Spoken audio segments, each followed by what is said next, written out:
I've been inspired to butcher 2 of our farm-raised lambs by the Scott Ree Project on YouTube. He has sensational videos on butchery, and yesterday 2 neighbors and myself butchered these lovely lambs for our consumption, and I'll be breaking them down into cuts today. This is the smaller of the 2 lambs. I have removed its head and feet. It is now in a state that I can start breaking it down. This is not an instructional video, but simply a video to show that you can do it too. I have cut these into the 3 primals. Some lovely legs there, a saddle, and the front part with that lovely neck roast that Scott Ree talks so much about. I'm excited to try that. This is the first lamb I've ever butchered. You can see those chops there. Chops there. I'll be breaking this down further and further.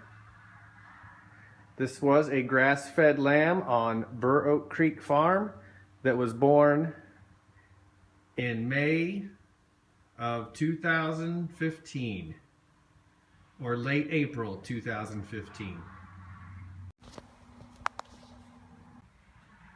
All right, I just finished the slow roasting end, the front end of the lamb. And I feel like the highlights are these 2 boneless shoulder roasts, some beautiful shanks, and that neck roast that Scott Ree has talked so much about.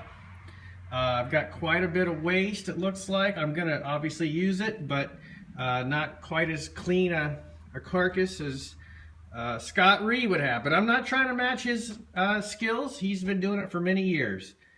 But I've enjoyed so far getting everything taken care of. It's been a really nice project. Anyway, next, the saddle.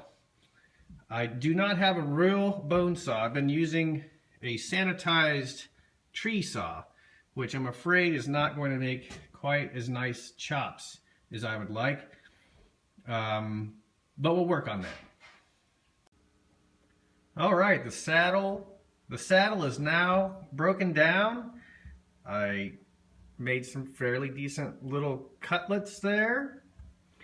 I don't have the bone saw, so I had to leave those kind of double, those big chops. And then I've got my 2 flats that I've rolled up, just like Scott Ree likes them, I think. I can't wait to try those. He speaks very highly. So 1 more part to go on this first lamb, and it's the leg. Make that 2 legs, and this is the mess that I've created, but I'm very happy with the results so far. It looks delicious. All right, well, I finished the legs. I've got 2 nice shanks there.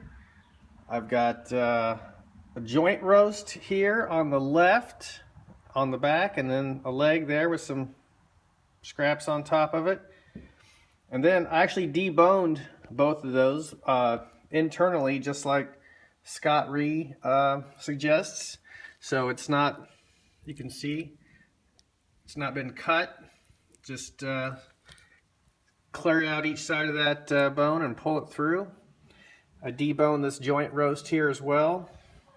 And on this one right here, I actually kept the joint roast and the leg intact together and deboned the whole thing as well. So that might be a nice size roast for Christmas this year. And then the 2 shanks look really nice. So that was my first lamb of the day, and I've got 1 more to go, but I'm going to take a break and get cooled, warmed up. It's cold out here.